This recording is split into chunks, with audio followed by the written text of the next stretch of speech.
Gracias a Dios, estamos ya terminando el estudio de Enfrentando las Batallas Espirituales. Hoy terminaremos con el tema de la espada del Espíritu que le hemos titulado Usando la espada apropiadamente, segunda parte. Así que vamos a inclinar nuestros rostros juntos para pedir la dirección del Señor, su sabiduría, que sea derramada su Santo Espíritu sobre nosotros. Amado Padre Celestial, seguimos delante de tu presencia, Padre, agradecidos, Señor, por permitirnos libremente reunirnos para conocerte, Señor, para escuchar de ti tu voz preciosa, Señor, que levanta muertos, tu voz que hace milagros, tu voz que restaura. Con tu palabra, Señor, tú hiciste los cielos y la tierra y todo lo que vemos, Señor. Tu palabra poderosa que algún día nos llamará, Señor, nos resucitará. Queremos oírte, Señor, para estar habituados, conociendo tu voz, Señor, y reconociendo tu voluntad, Señor. Te pido que abras nuestro entendimiento para que te conozcamos, Señor. Nuestros ojos, nuestro corazón, que esté sensible, Señor, a la revelación de tu palabra, Señor, que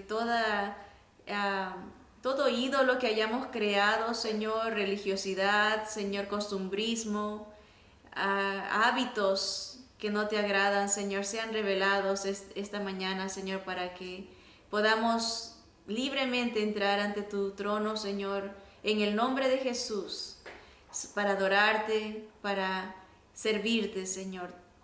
Recibe este tiempo como un tiempo de adoración, Señor, un tiempo de reverencia ante tu santa palabra, Señor. Te amamos, te esperamos, Señor Jesús, ven pronto, Maranata. Señor, te rogamos todo esto en tu nombre precioso. Amén, amén. Bien, el versículo de memorización para esta mañana se encuentra en Isaías 66, 2, en la segunda parte, que dice el Señor es lo siguiente: pero miraré a aquel que es pobre y humilde de espíritu. Pobre de espíritu, humilde de espíritu, y que tiembla a mi palabra. Otra vez dice el Señor, pero miraré a aquel que es pobre y humilde de espíritu y que tiembla a mi palabra. Estudiamos la semana pasada lo que le espera al creyente en Jesús, en un futuro no muy lejano. Vimos cómo el mismo Jesús vendrá a llevarse a todo aquel que tenga su espíritu o que haya muerto creyendo que Jesús fue el Cristo de Dios, que fue el escogido para sufrir nuestra pena, y que Jesús vendrá por el que haya entendido y haya confesado con su boca y con su vida que Jesús fue su Dios y Señor. Estudiamos acerca de lo que se conoce como el rapto de la iglesia y la primera resurrección, que será para vida eterna. Obviamente este acontecimiento o estos acontecimientos, el rapto y la resurrección de los muertos, desencadenan una serie de profecías como las descritas en Apocalipsis, Isaías, Daniel, Zacarías y muchas otras que se encuentran en los libros de los profetas menores o libros más pequeños. Por eso se le llaman profetas menores, no porque eran menores en importancia, sino que esos libros, en comparación a Isaías, Jeremías, Daniel, Ezequiel, esos libros grandes, los profetas del último son libros pequeños de 1 página, 2 páginas, y por eso le llaman los profetas menores. Pero en esos libros, en esas profecías, encontramos descripciones de lo que va a pasar al final. Profecías como la de la gran tribulación que vendrá al mundo, que ha rechazado a Jesús. Profecías del liderar del anticristo. Profecías acerca de otra persecución y genocidio judío. Solo 1/3 de Israel sobrevivirá. Esto está profetizado en los profetas mayores y menores. Y en Apocalipsis también, de la persecución a los judíos. Profecías sobre cambios geológicos y climáticos en el mundo, ¿verdad? Hay profecías que hablan de que los valles van a ser levantados y las montañas todo va a ser un solo nivel. Eso va a causar cambios climáticos que van a permitir que la gente viva durante el milenio por muchos años. O sea, va a haber un cambio climático, geológico en el mundo. Y eso lo dice aquí Apocalipsis 20, capítulo 20, versículo 6, dice: bienaventurado y santo el que tiene parte en la primera resurrección. La segunda muerte no tiene potestad sobre estos, sino que serán sacerdotes de Dios y de Cristo y reinarán con él 1000 años. ¿Okay? La semana pasada hablamos del rapto, ¿verdad? La transformación que tendrán los muertos en Cristo, y nosotros también, juntamente con ellos, seremos levantados y llevados a las bodas del Cordero. Estaremos con el Señor por 7 años, mientras aquí hay gran castigo y destrucción a los que se queden, ¿verdad? Después de esos 7 años humanos, ¿verdad? Para nosotros no hay tiempo, regresaremos con el Señor y el Señor vendrá a reinar. Ahora, este versículo que dice que reinará por 1000 años abre la puerta a otro acontecimiento que está en el futuro, que es el milenio, los 1000 años del reinado de Jesús sobre esta tierra. Un acontecimiento que estará precedido por una guerra y destrucción de todos los enemigos del Señor y de su pueblo. Él entrará en Israel y se sentará en su trono.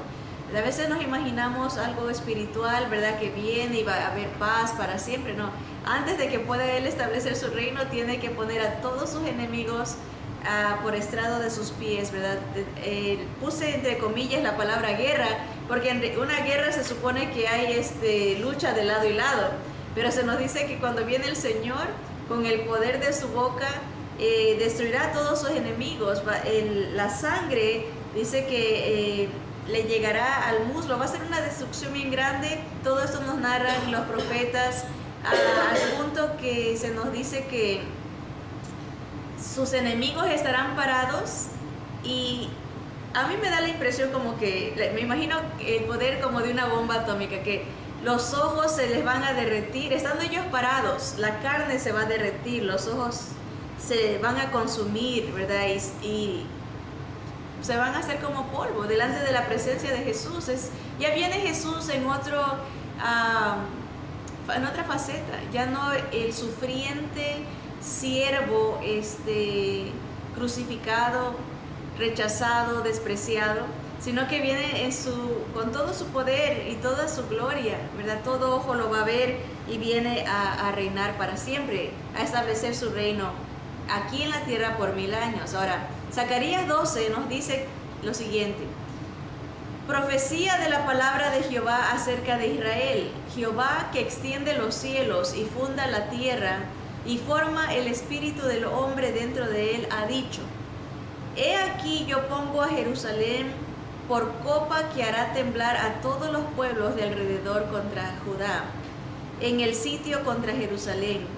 Y en aquel día yo pondré a Jerusalén por piedra pesada a todos los pueblos. Todos los que se la cargaren serán despedazados. Bien que todas las naciones de la tierra se juntarán contra ella. En aquel día, dice Jehová, heriré con pánico a todo caballo y con locura al jinete. Mas sobre la casa de Judá abriré mis ojos, y a todo caballo de los pueblos heriré con ceguera. Y los capitanes de Judá dirán en su corazón: tienen fuerza los habitantes de Jerusalén en Jehová de los ejércitos, su Dios. En aquel día pondré a los capitanes de Judá como brasero de fuego entre leña, y como antorcha ardiendo entre gavillas, y consumirán a diestra y a siniestra a todos los pueblos alrededor, y Jerusalén será otra vez habitada en su lugar en Jerusalén. Y librará Jehová las tiendas de Judá primero, para que la gloria de la casa de David y del habitante de Jerusalén no se engrandezca sobre Judá. En aquel día Jehová defenderá al morador de Jerusalén.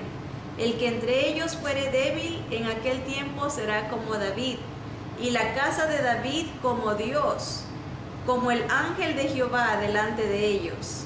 Y en aquel día yo procuraré destruir a todas las naciones que vinieren contra Jerusalén, y derramaré sobre la casa de David y sobre los moradores de Jerusalén espíritu de gracia y de oración, y mirarán a mí, está hablando Dios, a quien traspasaron, y llorarán como se llora por hijo unigénito, afligiéndose por él como quien se aflige por el primogénito. Cuando el Señor venga, Israel lo va a reconocer y va a decir: ¿por qué tienes esas heridas? ¿Por qué estás desfigurado? ¿Por qué tienes esos hoyos en tus manos? Y el Señor dice: van a verme a mí, a quien ellos traspasaron, y llorarán. Israel ese día se va a arrepentir, los que hayan quedado van a ser salvos. Espíritu de gracia y de oración va a entrar sobre ellos. El Señor los va a liberar. Va a ser un día glorioso para Israel. Por fin se restaura. Acuérdense que nosotros somos un injerto en la rama de Israel, ¿verdad? El Señor hizo una ramita de donde salió la iglesia, y Pablo decía: no crean que Israel ha sido descartado. Si ustedes salieron en su castigo, porque este es tiempo de un velo sobre los ojos de Israel para nuestra gloria, para nuestro beneficio, para que entremos los gentiles. Si en su castigo nosotros somos bendecidos, se pueden imaginar en la gloria de Israel cómo nosotros vamos a ser bendecidos. Pero el Señor está diciendo: ellos van a ver y a reconocer a su Mesías, al Señor Jesús. Isaías 11 nos dice esto, hablando del pasado. Dice: saldrá una vara del tronco de Isaí, de la rama de David, dice, y un vástago retoñará de sus raíces, y reposará sobre él el espíritu de Jehová, espíritu de sabiduría y de inteligencia, espíritu de consejo y de poder, espíritu de conocimiento y de temor de Jehová. Y le hará entender diligente en el temor de Jehová.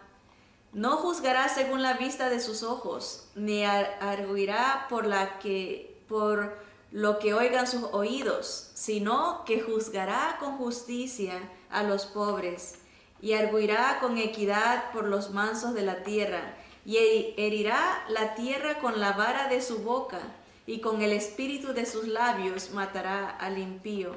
Y será la justicia cinto de sus lomos, y la fidelidad ceñidor de su cintura. Morará el lobo con el cordero, y el leopardo con el cabrito se acostará. El becerro y el león y la bestia doméstica andarán juntos, y un niño los pastoreará. La vaca y la osa pasarán sus crías, se echarán juntas. Y el león como el buey comerá paja, y el niño de pecho jugará sobre la cueva del áspid, y el recién destetado extenderá su mano sobre la caverna de la víbora.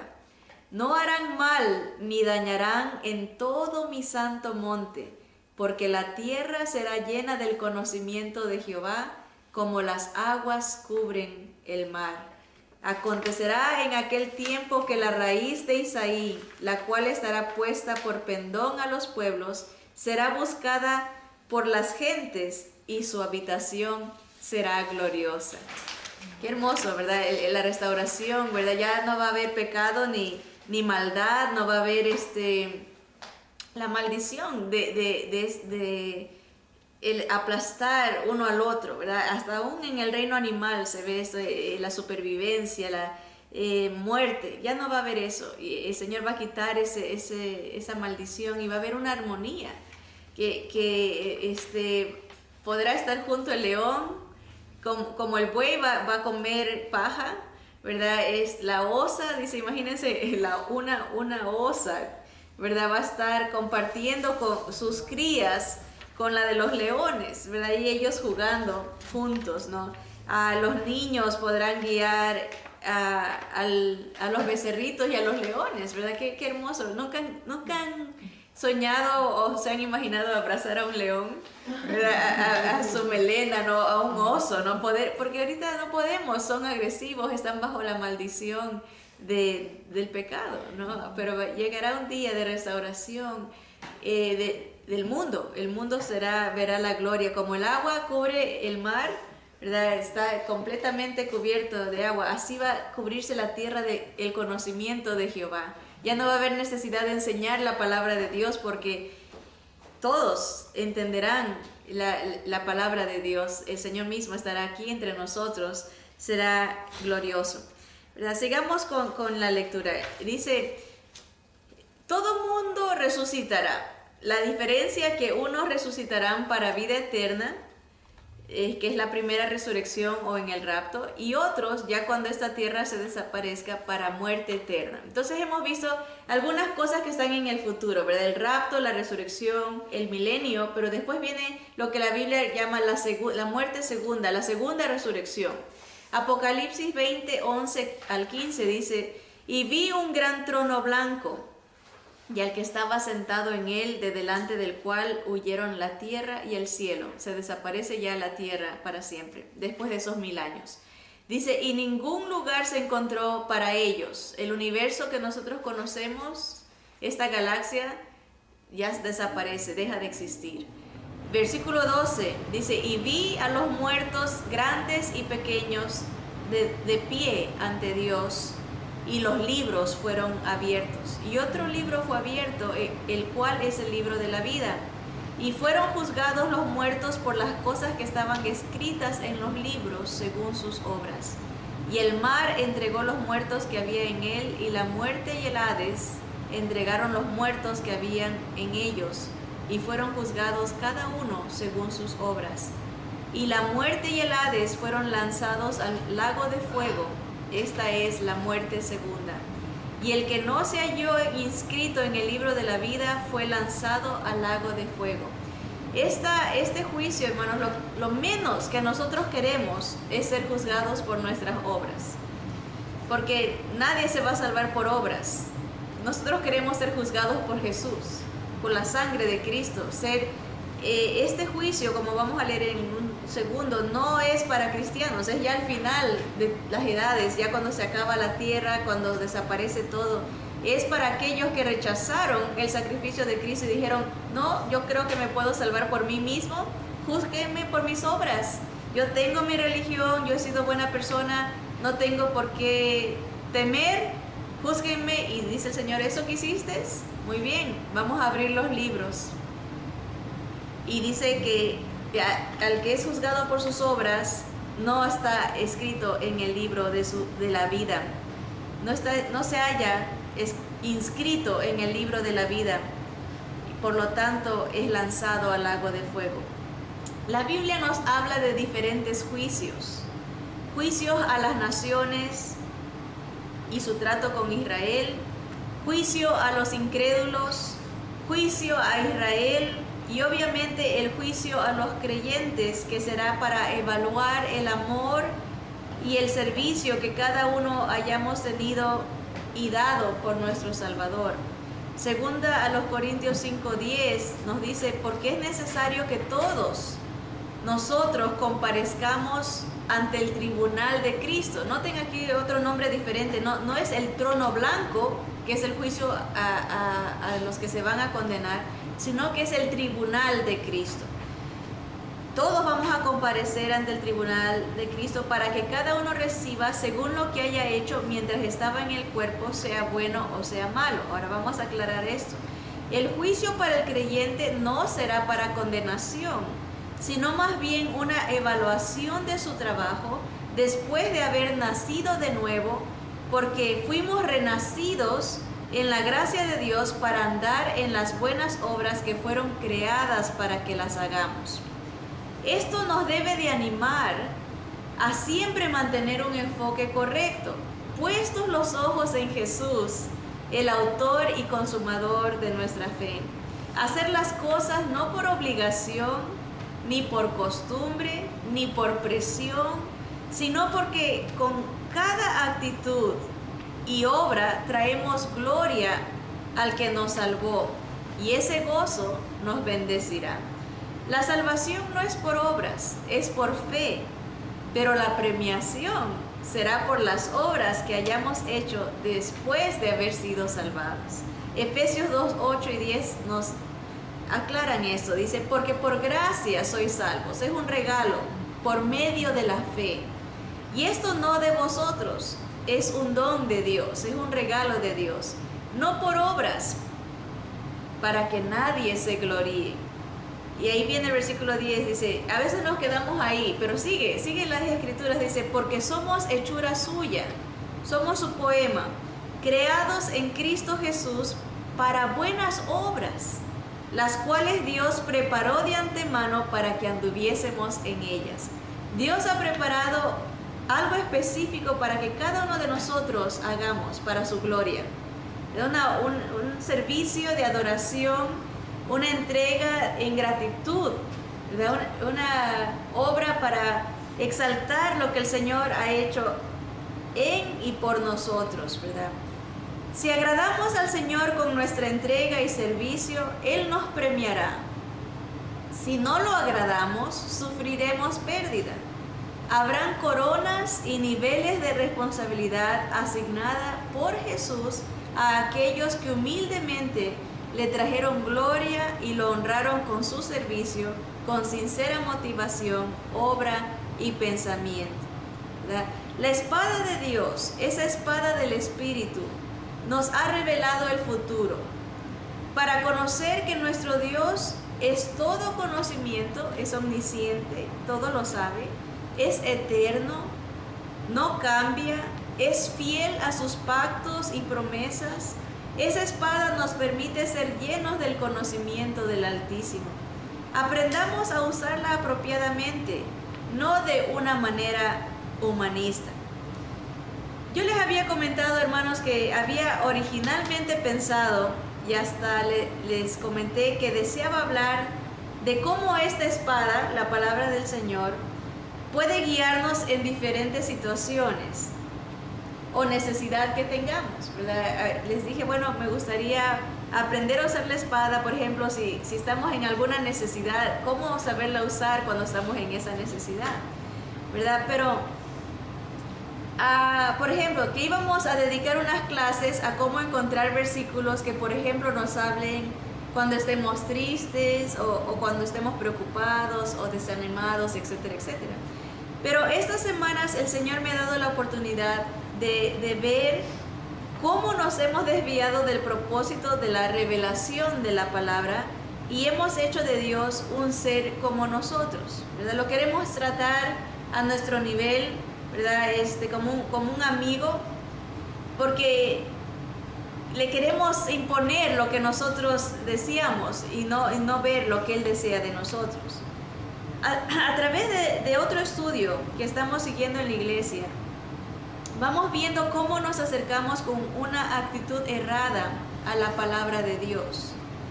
La leemos para satisfacer necesidades personales y tratamos a esta espada, a la palabra de Dios, como que si fuera un gabinete medicinal. Si tengo un dolor de cabeza, busco una pastilla o un versículo que me ayude. Si me siento desanimada, busco otra pastilla, otro versículo que me anime. Si tengo una necesidad, busco otra pastilla y así sucesivamente. Hemos hecho de la Biblia, de la palabra de Dios y de Dios mismo, una beneficencia que se rinde a nuestro antojo. En otras palabras, tenemos esa inclinación humanista de decir cómo Dios me satisface a mí. Voy a buscar de qué manera Dios me beneficia, ¿verdad? Y para eso Dios no nos dio la palabra. Ahora, el efecto de conocer a Dios, el propósito de la palabra es presentarnos, revelarnos a Dios, va a traer como un efecto secundario todo lo que nosotros necesitamos. Pero es el efecto secundario, no el principal. Esto no debe de ser así. El propósito de la palabra de Dios es revelarnos a Dios. Y a través de esa revelación, poder reverenciarlo, adorarlo contemplarlo en su belleza, en su perfección y santidad. Y ese entendimiento traerá efectos secundarios de beneficio personal, pero no de la manera inversa. O sea, si me beneficia personalmente, entonces veré su gloria. Así venimos ante Dios. Voy a ver qué beneficio saco para ver si lo puedo ver. O a ver si lo puedo conocer al recibir el beneficio. Pero es todo lo contrario. Al conocerlo a Él, al ver su gloria, entonces somos beneficiados en todas las áreas de nuestra vida. Escuchaba esta ilustración y creo que nos ayuda a entender, especialmente si somos maestros o consejeros. Muchas veces le decimos a la gente, es que tienes que hacer esto, tienes que confiar en Dios, tienes que depender de Dios. Y la gente que nos escucha a veces nos dice, pero yo trato, pero no, como diciendo, no funciona, ¿verdad? Porque queremos que el beneficio resulte de nuestro esfuerzo, porque tenemos que, como que un esfuerzo de depender de Dios. Pero así no resulta. Nuestra dependencia resulta y viene como resultado de conocerlo. Cuando uno lo conoce, tal y como Él es, en la revelación de las Escrituras, automáticamente confía en Él. Al ver sus atributos, su perfección, su santidad, su belleza, automáticamente nos rendimos porque reconocemos quién es Él y quiénes somos nosotros. Es una consecuencia natural de la revelación y el conocimiento del Altísimo. Ahora, en esta ilustración decía, en un caso común, decía que un joven pastor llegó a una iglesia y se enteró que el hijo de un diácono estaba viviendo con la hija del otro diácono de una manera de fornicación. Estaba sin casarse. Toda la iglesia sabía, todos se hacían de la vista gorda, ¿verdad? Porque decían, ellos son los líderes, no podemos decir nada. Entonces llegó el pastor a esta iglesia nueva y dijo, bueno, voy a cambiar la situación. Y le estaba compartiendo a otro pastor y le dijo, voy a predicar de Primera de Corintios, que habla de la inmoralidad sexual. Voy a predicar de que la fornicación es un pecado y condenado por Dios y que los que practican tales cosas no heredarán el reino de los cielos. Más bien su enfoque iba a ser informativo y achacante, ¿verdad? Voy a enseñarles que están bajo el juicio de Dios. Y el otro pastor con experiencia le dijo, eso no te va a funcionar. No te va a funcionar. Tienes que presentarles a Dios, que conozcan a Dios, la santidad de Dios, cómo es Dios. Y ese mismo conocimiento les va a llevar a una humildad, a una humillación, porque reconocer la grandeza de Dios, su gracia, su misericordia, como Él es, nos humilla, como pasó con Job. Por ejemplo, cuando Dios le dice, tú creaste los cielos y la tierra, se empieza a revelar Dios. ¿Dónde estuviste tú cuando formé los montes, las montañas? ¿Sabes tú cuando pare la cabra montés? ¿Sabes tú los nombres de los animales, todas las aves, de las bestias del campo? Dime, si eres tan sabio, dime, ¿cómo hice yo los cielos y la tierra, las estrellas? Entonces, al revelar su grandeza, Dios nos revela nuestra infinita bajeza, ¿verdad? Y eso es lo que le estaba tratando de decir el pastor. Y el joven pastor no le hizo caso, fue y predicó de 1 Corintios, que la carnalidad, el pecado, todo. Y dice que la gente al final del sermón se le acercó y le dijo, qué hermoso mensaje, pastor. Pleno ahí a lo que necesitaba, ¿verdad? Muy informativo, qué lindo, qué hermoso. Casi toda la congregación le hizo lo mismo, lo halagó, pero no hubo cambio. ¿Por qué? Porque la gente lo que hace es recibir la información. Ah, qué interesante, qué bonito, ¿no? Está interesante eso de que debemos de hacer esto, debemos de hacer el otro, que no debemos de hacer esto, pero no conocen a Dios.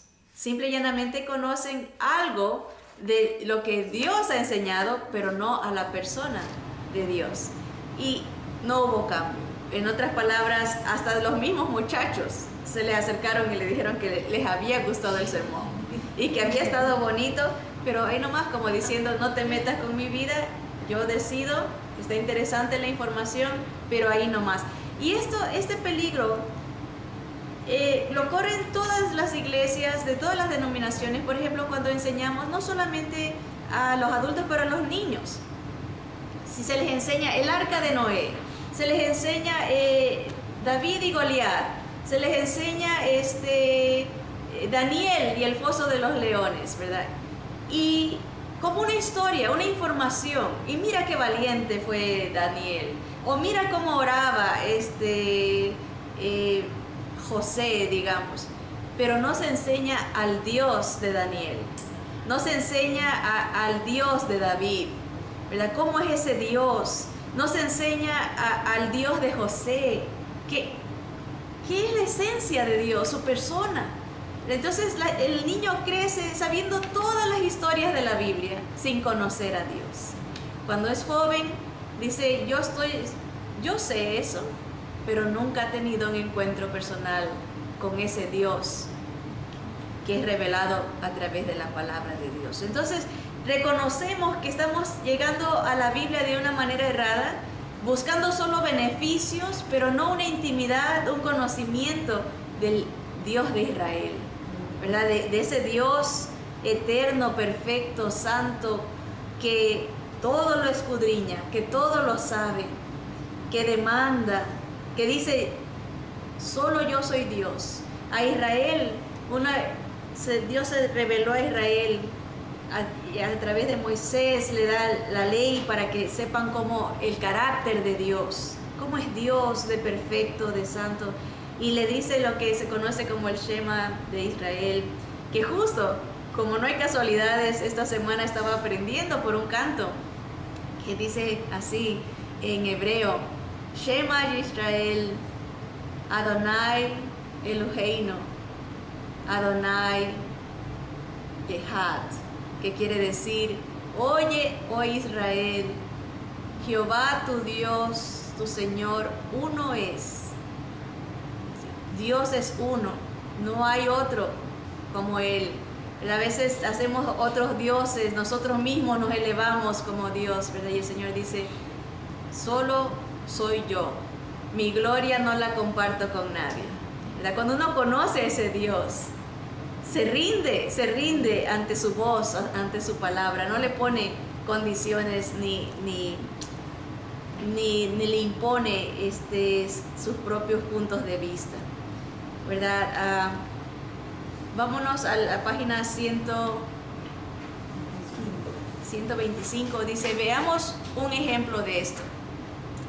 Un ejemplo de cómo nos acercamos a las Escrituras de una manera errada, buscando satisfacernos y no buscando glorificar a Dios.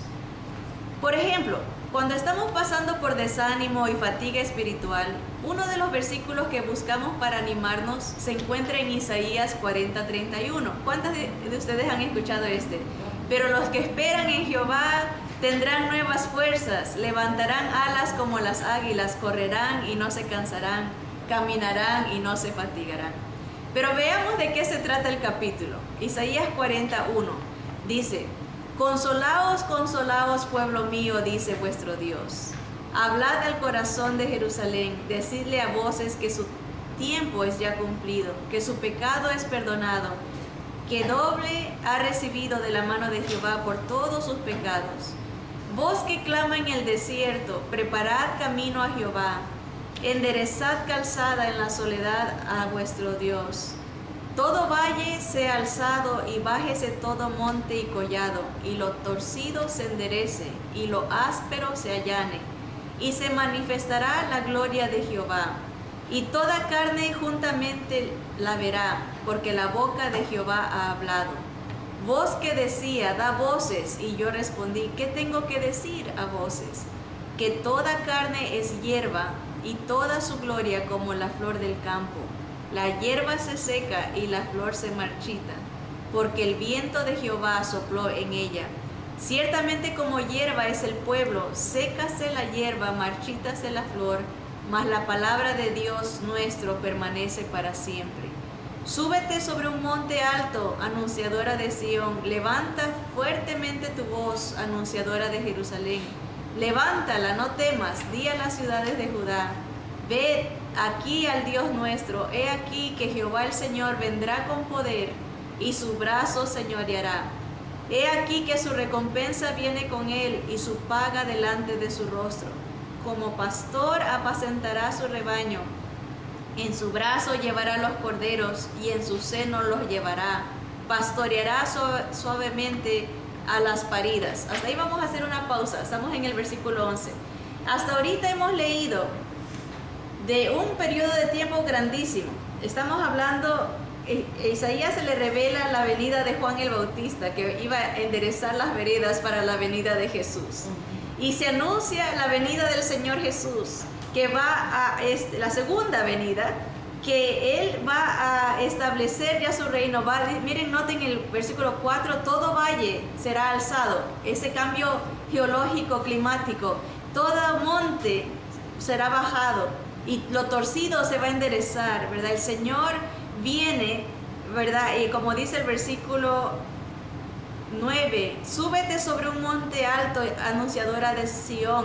Saltémonos al 10, dice, he aquí que Jehová el Señor vendrá con poder y su brazo señoreará. He aquí que su recompensa viene con él y su paga delante de su rostro. Como pastor apacentará su rebaño, en su brazo llevará los corderos y en su seno los llevará. Pastoreará suavemente a las recién paridas. Se habla de la restauración en el tiempo del reinado del Señor durante el milenio.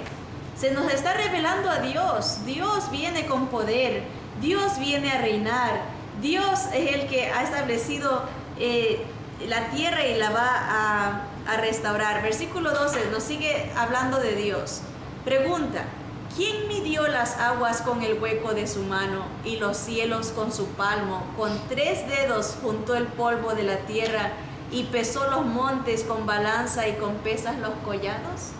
¿Ven la grandeza de Dios? Se nos revela su grandeza. ¿Cómo es posible que en su palma, ¿verdad? Todo el universo, lo creado, Él puede sostenerlo.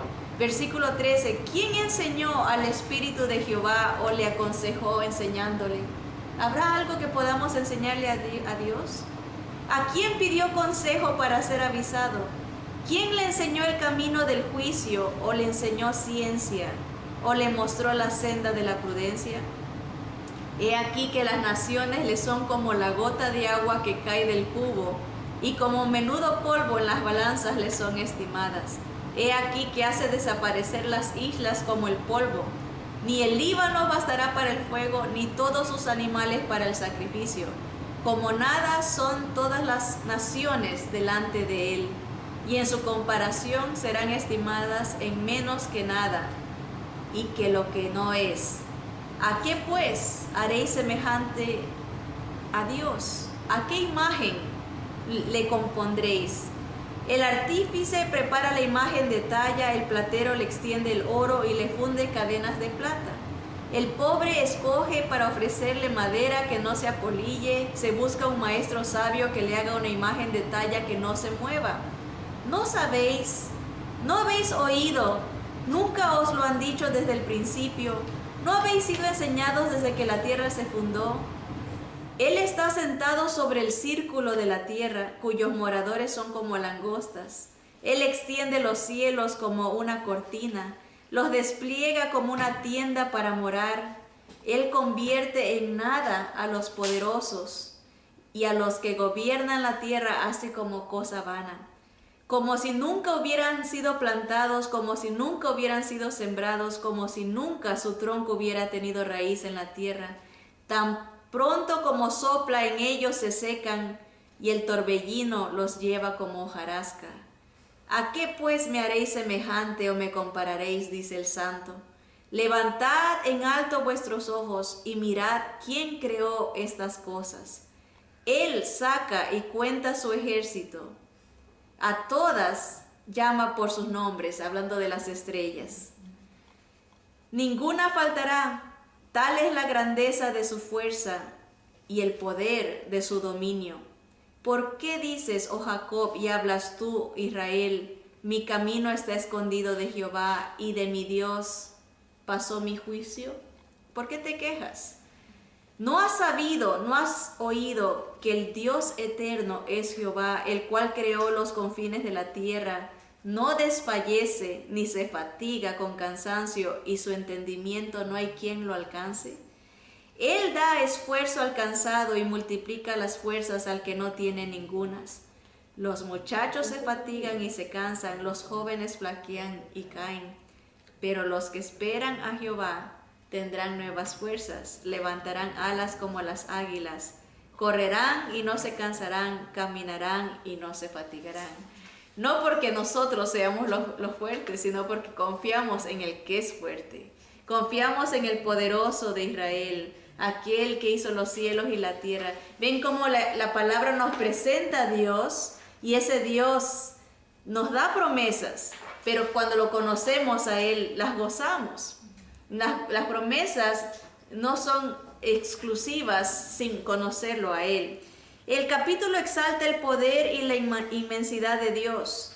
Si no lo leemos buscando a Dios, entonces nunca entenderemos cómo Él puede ser de apoyo. Una vez comprendiendo esto, su poder, su inmensidad, entendemos que si confiamos en este todopoderoso Dios, entonces seremos renovados. Por el contrario, si solo buscamos la promesa, sin conocer al que promete, solo serán unas palabras bonitas que no tienen un efecto de cambio. Conocer al Eterno es el propósito de la palabra, esa espada divina. El conocerlo satisfará todas nuestras necesidades. Job 23:13 dice: pero si Él determina una cosa, ¿quién lo hará cambiar? Su alma deseó e hizo. Él, pues, acabará lo que ha determinado de mí, y muchas cosas como estas hay en Él.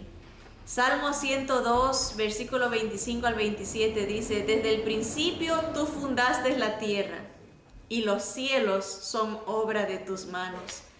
Ellos perecerán, mas tú permanecerás.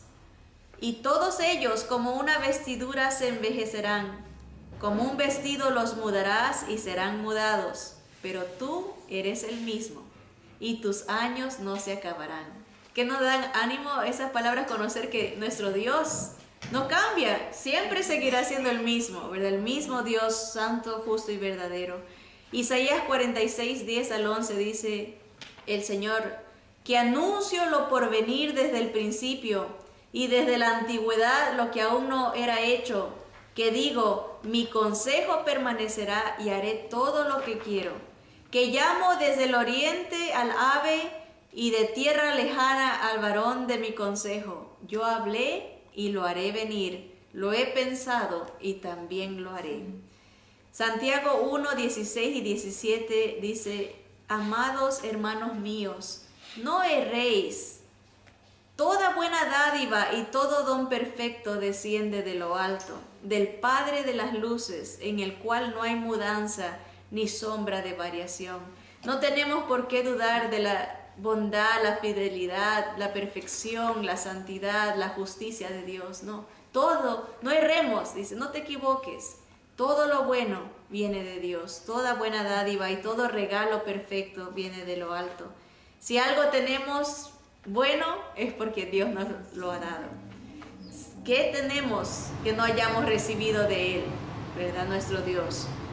Malaquías 3:6 dice: porque yo Jehová no cambio. Por esto, hijos de Jacob, no habéis sido consumidos. Él no puede contradecirse. El amor y la justicia y la verdad, todo se resumen en Jesús. Es la revelación perfecta de Dios. Job 40, del 9 al 12 dice: ¿tienes tú un brazo como el de Dios? Nos está desafiando Dios a nuestra sabiduría humana, nuestra arrogancia espiritual. Dice: ¿tienes tú, dice Dios, un brazo como el mío? ¿Truenas con voz como la mía? Adórnate ahora de majestad y de alteza, y vístete de honra y de hermosura. Derrama el ardor de tu ira, mira a todo altivo y abátelo. Mira a todo soberbio y humíllalo, y quebranta a los impíos en su sitio.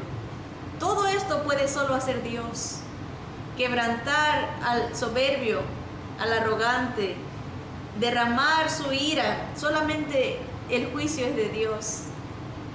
Cuando entendemos a Dios, su majestad, su realeza, su alteza, no nos podemos más que humillar como lo hizo Job y reconocer, dijo, soy pecador. De oídas te había oído, mas ahora mis ojos te ven, ¿verdad? Para poder usar bien la palabra de Dios, para usar apropiadamente la espada, tenemos que siempre preguntarnos al leerla, ¿qué me enseña este pasaje, este versículo de Dios? Para poder conocerlo y reconocerlo como el dador de toda gracia, de toda bondad, de toda justicia y rectitud. Debemos de educarnos, hermanos, debemos de romper esos hábitos de pensar que Dios está hecho para nosotros. No, nosotros fuimos hechos para Él, creados para su gloria. Y cuando nos acercamos a Él, a su palabra, no buscar qué me vas a dar, sino qué aprendo de ti hoy, cómo te conozco mejor, qué me enseña esta porción del Dios Todopoderoso. En las postremerías de los 1700, un pastor llamado Charles Simeón recordó al pueblo el inmenso privilegio que tenían. Les dijo, supongamos que Jesucristo estuviera entre nosotros y que viniera a nuestras iglesias, como lo hizo en las calles y sinagogas de Judea. ¿Qué no, sabiendo que es Jesús, lo escucharíamos con la más profunda atención? Si pudiéramos suponer que nos está hablando desde la cruz, apelando a sus sufrimientos e innegable demostración de amor e irresistible argumento de adherencia a Él, ¿no nos derretiría a lágrimas? O finalmente supongamos que viéramos los cielos abiertos y a Jesús de pie a la diestra de Dios. Supongamos que nos hablara como lo hizo antes en el monte Sinaí, con truenos, relámpagos, terremoto y el sonido de trompeta incrementando e incrementando. ¿Qué no temblaríamos? Si nos hablaría de alguna de estas maneras, su palabra no sería más su palabra que la palabra que nosotros poseemos. Por tanto, cualquier sentimiento de temor o amor o gratitud que sintamos por tal revelación de su voluntad, deberíamos de sentir por este volumen sagrado que tenemos en nuestras manos. Cuando lo veamos, deberíamos de decir, esta es la palabra de aquel que vino a instruirme, de aquel que murió sobre la cruz para salvarme, de aquel que ahora está sentado en su trono de gloria y de aquí en adelante fijará mi destino de acuerdo a ella, a su palabra. Usemos apropiadamente la espada del Señor.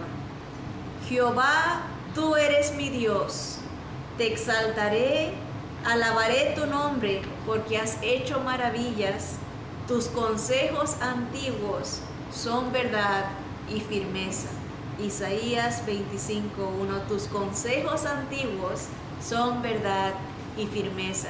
Que así sea, hermanos, que busquemos el rostro de nuestro Señor, su revelación a través de Jesucristo en la palabra escrita. Que Dios nos bendiga y nos ayude a usar esta espada del Espíritu efectivamente. Bendiciones, bendiciones, amén.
Sirvamos y conozcamos al Dios de la Biblia, al Dios verdadero, al único Dios invisible, santo, justo y perfecto.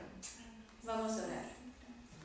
Señor, te damos gracias, gracias Padre, porque cada día en tu gracia, Señor, te complaces en revelarte más a tu pueblo, Señor, a llamarnos a conocerte, a llamarnos a tener una relación verdadera, real, viva contigo, Señor, porque tu palabra es viva y eficaz, es más cortante que toda espada de dos filos que penetra hasta partir el alma, a tocar los tuétanos, las coyunturas, Señor, quebrantar, discierne las intenciones del corazón, Señor. Palabra poderosa, Señor, gracias por ella. Perdónanos, Señor, por no valorarla, por hacer de ella, Señor,